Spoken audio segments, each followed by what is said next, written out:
kilos ng mundo sa kung ano lamang ang kaya ko.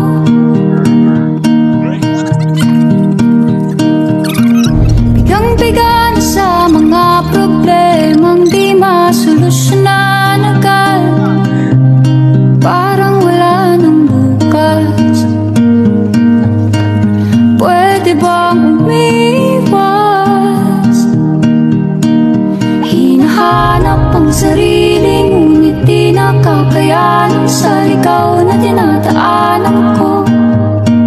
Saan na to patungo?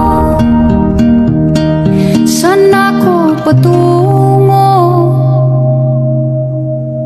Dahan-dahan nating simulan muli ang paghakbang. Dahan-dahan tumingin sa salamin upang makita ang ating kagandahan. Dahan-dahan iangat ang mukha upang masilayan ang payapang kalangitan. Oo, pagod ka na, pero di ka nag-isa, kaya't lumaban ka at sabihin